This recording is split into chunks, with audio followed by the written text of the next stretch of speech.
High it's me കുഞ്ഞുമാച്ചാൻ. അപ്പോൾ ഇപ്പോൾ ഓഡിയോയിൽ നല്ല ക്ലാരിറ്റി ഉണ്ടാവുമല്ലോ. അപ്പോൾ ഞാൻ വന്നേക്കുന്നത് 3 സിനിമ ഒരുമിച്ച് നിന്ന് കണ്ടേക്കാണ്. ഏതൊക്കെയാണെന്ന് വെച്ചിട്ടുണ്ടെങ്കിൽ ആസാദിയും പിന്നെ ഒരു ഡിറ്റക്റ്റീവ് സിനിമ ഉണ്ട്. ഞാനത് നോക്കിയിട്ട് ഇപ്പം തന്നെ വന്ന് പറയാം കേട്ടോ.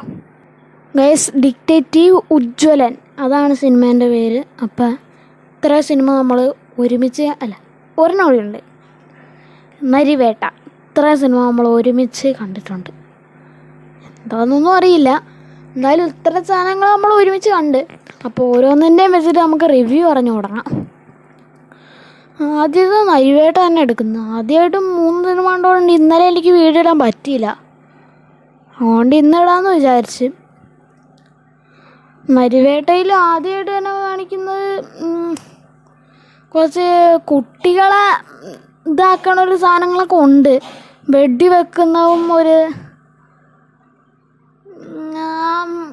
അറിയില്ല. എന്തായാലും ഞാൻ ആരൊക്കെയാണെന്നൊന്നൊന്ന് പറയാവേ. ഗൈസ്, പ്രൊഡ്യൂസർ അനുരാജ് മനോഹറാണ്. And writer Abin Joseph. And നല്ല സിനിമയാണ്. എന്നാലും ആ കുട്ടികളുടെ സാധനമൊന്നും എനിക്ക് വർക്കായിട്ട് തോന്നില്ല. ചിലപ്പോൾ ഞാൻ കുട്ടി ആയതുകൊണ്ടായിരിക്കും എനിക്ക് അത് അത്രയ്ക്ക് ഇതായില്ല, പിടിച്ചിട്ടില്ല. പ്രത്യേകിച്ച് നല്ലതാണ്. കൂടുതലായിട്ട് റിവ്യൂ ഒന്നും എനിക്ക് പറയാൻ അറിയില്ല. എന്തായാലും ഈ സംഭവം നല്ലതാണ്, കണ്ടു പോകാം നിങ്ങൾക്ക്. നന്നായിട്ട് എടുത്തിട്ടുണ്ട് സംഭവം. എല്ലാം മ്യൂസിക്കും എല്ലാം നല്ലതാണ്. ഇനി അടുത്തതായിട്ട് കിടക്കാം. അടുത്തത് ആസാദി ആണ്. ആസാദി അപ്പം ആസാദി. ആസാദിനെ കുറിച്ച് എനിക്ക് വലുതായിട്ട് കൂടുതലായിട്ട് അതിൻ്റെ ഡയറക്ടർ ആരാന്നോ അപ്പം റൈറ്ററോ അങ്ങനെ ആരാന്നൊന്നും അറിയില്ല. പക്ഷെ സിനിമ എനിക്ക് നന്നായിട്ട് ഇഷ്ടപ്പെട്ടു. കാരണം വമ്പ് ട്വിസ്റ്റൊക്കെ ഉണ്ട് കേട്ടോ അവസാനം. ഞാൻ പറഞ്ഞ് സ്പോയിലറൊന്നും ആക്കുന്നില്ല, കണ്ടു നോക്കണേ. എന്തായാലും മസ്റ്റ് ട്രൈ ആയിട്ടാണത്. ഫുഡ് പോലെ ഹലോ, എന്തായാലും അടിപൊളി താനാണ്. അതൊന്ന് കണ്ടു നോക്കുക. എനിക്ക് നന്നായിട്ട് ഇഷ്ടപ്പെട്ടു. ആൻഡ് പിന്നെ അവസാനമായിട്ടുള്ളത് ഒറ്റമിൻ്റെ എല്ലാത്തിൻ്റെയും പേരൊക്കെ ഞാൻ മറന്നു പോവാം, എന്താണെന്നറിയില്ല. അതൊക്കെ ഡിറ്റക്റ്റീവ് ഉജ്ജ്വലൻ അതാണ് മൂവി. ആൻഡ് പ്രത്യേകിച്ച് നോക്കുവാണെങ്കിൽ സിനിമ നല്ലതാണ്. പക്ഷേ എനിക്ക് കണ്ടിട്ട് കുറച്ച് പേടിയായി. കാരണം കൊച്ചായോണ്ടാന്ന് തോന്നുന്നു ആ കഥയിലൊരു സീരിയൽ കില്ലറാണുള്ളത്.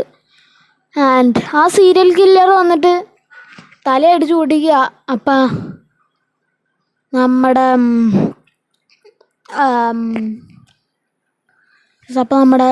ധ്യാൻ ചേട്ടൻ, അതായത് ഉജ്ജ്വലൻ, അപ്പം സീരിയൽ കില്ലറിനെ കണ്ടുപിടിക്കാൻ പോണതാണ്. അതിൻ്റെ അത് നല്ല ട്വിസ്റ്റൊക്കെ ഉണ്ട്. എന്തായാലും ഞാൻ പറഞ്ഞ് സ്പോയിലർ ആക്കുന്നില്ല ഒന്നും, നിങ്ങൾ കണ്ടു നോക്ക്. അതും നല്ല സിനിമയാണ്. ആൻഡ് വിചാരിച്ച അത്ര ഇപ്പോൾ ലോങ് ആയിട്ടില്ല. ഞാൻ മാക്സിമം ഇപ്പം തന്നെ അപ്ലോഡ് ചെയ്യാൻ നോക്കും. പക്ഷേ കുറേ നേരത്തെ ഇരുന്നിട്ടാണ് കണ്ടുപിടിച്ചേക്കുന്നത് എല്ലാം.